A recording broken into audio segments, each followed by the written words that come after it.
নমস্কার, শুভ বিকেল। চোখ রাখছি খবরে। বাজেটে বহির্ভূত অতিরিক্ত অর্থ প্রদান করা হয়েছে ত্রিপুরা উপজাতি স্বশাসিত জেলা পরিষদকে। রবিবার গঙ্গানগরে বিভিন্ন প্রকল্পের আনুষ্ঠানিক উদ্বোধন করতে গিয়ে জানিয়েছেন মুখ্যমন্ত্রী। রবিবার ধলাই সফরে যান মুখ্যমন্ত্রী ডাক্তার মানিক সাহা। এদিন গঙ্গানগরে বিভিন্ন উন্নয়নমূলক প্রকল্পের উদ্বোধন এবং ভিত্তিপ্রস্তর স্থাপন করেন মুখ্যমন্ত্রী। এদিনের অনুষ্ঠানে বক্তব্য রাখতে গিয়ে বাজেটের বাইরেও ত্রিপুরা উপজাতি স্বশাসিত জেলা পরিষদকে অতিরিক্ত 170 কোটি টাকা দেওয়া হয়েছে বলে জানিয়েছেন মুখ্যমন্ত্রী। চলতি অর্থ বছরে এডিসির উন্নয়নে ব্যয় বরাদ্দ রাখা হয়েছে 7,000 কোটি টাকা, জানিয়েছেন মুখ্যমন্ত্রী। অনেকে আগে আমরা শুনতাম এডিসি কে টাকা দেওয়া হয় না। সেখানে আমাকে যখন আমাদের বিধানসভার মধ্যে আমাকে প্রশ্ন করা হয়েছে, আমি তার উত্তর দিয়েছি। কিন্তু আজকে আপনাদের সামনে আমি বলতে আমি দ্বিধাবোধ করছি না যে ডিসিকে যে আমাদের যে বাজেটের ছাড়াও অতিরিক্ত 169 কোটি অর্থাৎ 82 লাখ অর্থাৎ প্রায় 170 কোটি টাকা এক্সট্রা দেওয়া হয়েছে এডিসির উন্নয়নের জন্য। বন্ধুগণ, 2025 অর্থবর্ষে এডিসিকে 860 কোটি টাকা এবং 80 লক্ষ টাকা দেওয়া হয়েছে। আজকে যদি বিভিন্ন যে আমাদের সাব প্ল্যান আছে বিভিন্ন ডিপার্টমেন্টের মাধ্যমে আমরা এডিসির জন্য প্রায় 6,000 থেকে 7,000 কোটি টাকা আমরা এডিসির উন্নয়নের জন্য ড্রাগের বিরুদ্ধে যুদ্ধ ঘোষণা করেছে রাজ্য সরকার। এক্ষেত্রে জেলে যেতেই হবে ড্রাগ ব্যবসায়ীদের বলে স্পষ্ট ভাষায় জানিয়েছেন মুখ্যমন্ত্রী ডাক্তার মানিক সাহা। তবে নেশা থেকে বিশেষ করে জনজাতি অংশের যুব সমাজের ভবিষ্যৎ রক্ষা করতে সংশ্লিষ্ট অভিভাবকদের আরও সতর্ক হবার আহ্বান জানিয়েছেন মুখ্যমন্ত্রী। আমরা সবাই জানি নেশামুক্ত ত্রিপুরা। আমরা বারবার বলছি যে কোনো অবস্থায় আমরা কিন্তু আপোষ করব না নেশা নিয়ে। যারা এখন আমি বলছি যারা নেশার সাথে যুক্ত হচ্ছে তাদেরকে কিন্তু আগামী দিন ওই জেলের পেছনে তাদের যেতে হবে, এতটুকু আমি বলছি। কাউকে ছাড়া যাবে না এবং এটা আমাদের জন্য মাননীয় প্রধানমন্ত্রীজি এবং মাননীয় আমাদের হোম মিনিস্টার বারবার বলছেন যে জিরো টলারেন্স। কিন্তু সেটা তো একটা দিক, পুলিশ তো করবে, বিভিন্ন এজেন্সি করবে, কিন্তু আমাদের যারা এখানে জনসাধারণ আছেন বিশেষ করে জনজাতিদের দিকে আমি একটা বলবো যে আপনারা একটু খেয়াল রাখবেন কারা আমাদের যারা যুবক ইভেন যুবতীদের মধ্যেও একটা ড্রাগস নেওয়ার প্রবণতা বেড়ে গেছে। তাদের দিকে লক্ষ্য রাখতে হবে, তার অ্যাটিটিউড কিরকম, সে স্কুলে যায় কিনা, সে কলেজে যায় কিনা। আমরা ব্যবস্থা করছি, রেড রিবন ক্লাব আমরা বানিয়েছি বিভিন্ন স্কুলে বিভিন্ন কলেজে, তারা করছে। গার্জিয়ানরা আমি এখানে আছেন তাদেরকেও বলবো আপনাদের ছেলে মেয়েদের উপর নজর রাখুন, কারণ একটা। এদিন ধলাই জেলার গঙ্গানগরে প্লাস্টিক বর্জ্য পৃথকীকরণ কেন্দ্রের আনুষ্ঠানিক উদ্বোধন করার পাশাপাশি গঙ্গানগর উপজাতি ছাত্রীদের জন্য হোস্টেলেরও আনুষ্ঠানিক উদ্বোধন করেন মুখ্যমন্ত্রী ডাক্তার মানিক সাহা। এছাড়া এদিন গঙ্গানগর বাজারে আয়োজিত অনুষ্ঠানে বিভিন্ন প্রকল্পের আনুষ্ঠানিক উদ্বোধন এবং ভিত্তিপ্রস্তর স্থাপন করেন মুখ্যমন্ত্রী ডাক্তার মানিক সাহা। এদিন মোট 42 কোটি টাকার বিভিন্ন প্রকল্পের উদ্বোধন করেন মুখ্যমন্ত্রী। উল্লেখ করা যেতে পারে 2025 সালের জানুয়ারি মাস থেকে চলতি জুন মাস পর্যন্ত রাজ্যব্যাপী মোট প্রায় 700 কোটি টাকার বিভিন্ন উন্নয়নমূলক প্রকল্পের আনুষ্ঠানিক উদ্বোধন করেছেন মুখ্যমন্ত্রী। ফিউরো রিপোর্ট, নিউজ নাও। বিশালগড় কেন্দ্রীয় সংশোধনাগারে মৃত্যু হল সাজাপ্রাপ্ত কয়েদির। এদিকে এই মৃত্যু নিয়ে প্রশ্ন তুলল সংশ্লিষ্ট পরিবার। বিশালগড় কেন্দ্রীয় সংশোধনাগারে মৃত্যু হল সাজাপ্রাপ্ত আসামির। কেন্দ্রীয় সংশোধনাগারে সাজাপ্রাপ্ত এই আসামির মৃত্যুর ঘটনায় প্রকাশ্যে আসে রবিবার সকালে। মৃত আসামির নাম কৈলাস রায় বলে জানিয়েছে পুলিশ।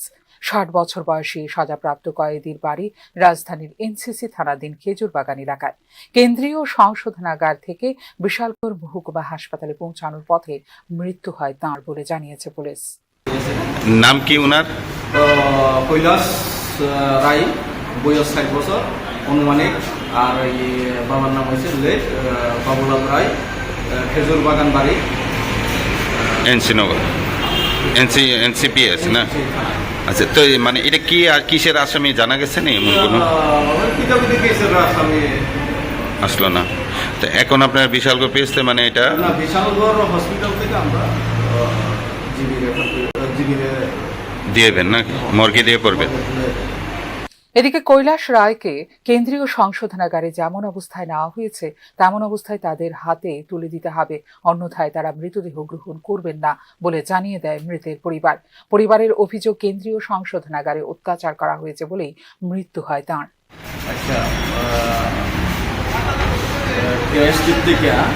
একটা ব্লডের পেশেন্ট আইছিল তো বিশাল করা এরা গার্জেনরা দেখাইছিল, গার্জেন কেউ আইয়া ব্রডেড আসছিল কইয়ারি আসছিল আমরা যেন নয় কাছে আউটলাতে সে কইয়ারি গেছে মানে জীবিত নিয়ে যাবেন আপনারা?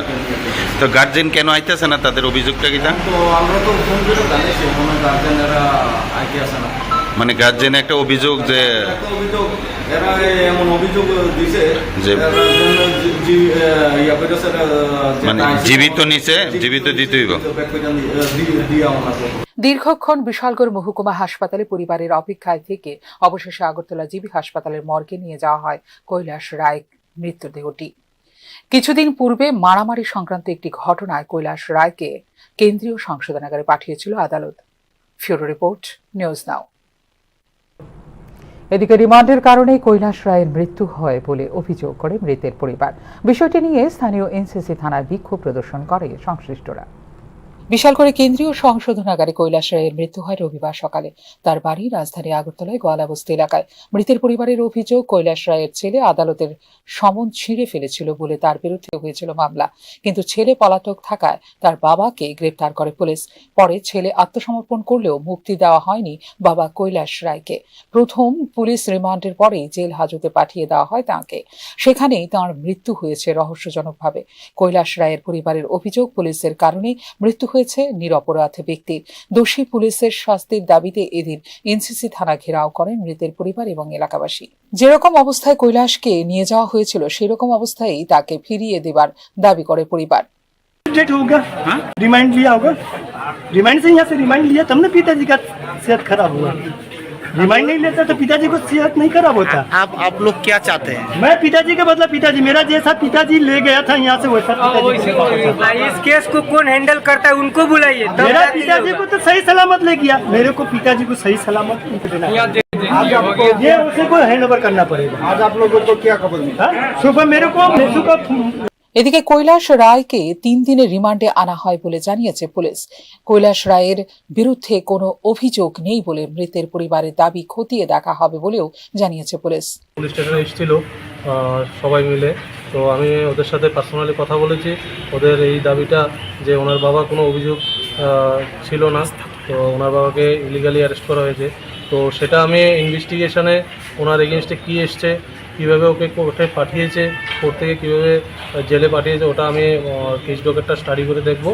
আমি ওদেরকেও বলেছি, সেটা এখনও বলছি, যদি সেরকম ওনার বিরুদ্ধে কিছু না থাকে তাহলে অবশ্যই সেটা ইলিগাল, বাট কী হয়েছে সেটা আমি স্টাডি করলেই বুঝতে পারছি। মৃতদেহকে আজকে পরিবারের হাতে তুলে দেওয়া হবে। আজকে দেওয়া হবে কি কৈলাস রায়কে কি রিমান্ডে আনা হয়েছিল? কৈলাস রায়কে রিমান্ডে আনা হয়েছিল, রিমান্ডে ছিল, রিমান্ডের পরে কোর্টে আবার পাঠানো হয়েছে। ওখান থেকেই ওনাকে জেসিতে পাঠানো হয়েছে। কতদিন আনা হয়েছিল? 3 দিনের রিমান্ডে আনা হয়েছিল। উল্লেখ করা যেতে পারে 11 মাসে এই নিয়ে মোট 6টি হেফাজতে মৃত্যুর ঘটনা লিপিবদ্ধ হয়েছে রাজ্যের বিভিন্ন থানাগুলিতে। গত অক্টোবর মাসে সাবরুমে বাদল ত্রিপুরা নামে এক জনজাতি যুবকের হেফাজতে মৃত্যুর ঘটনার প্রেক্ষিতে বরখাস্ত করা হয়েছিল 5 পুলিশ কর্মকর্তাকে। ফিউরো রিপোর্ট, নিউজ নাও। এখনকার মতো এই মুহূর্তে সংবাদ এই পর্যন্ত। অন্যান্য আপডেটস দেখার জন্য অবশ্যই নজর রাখতে হবে নিউজ নাওর পর্দায়। নমস্কার।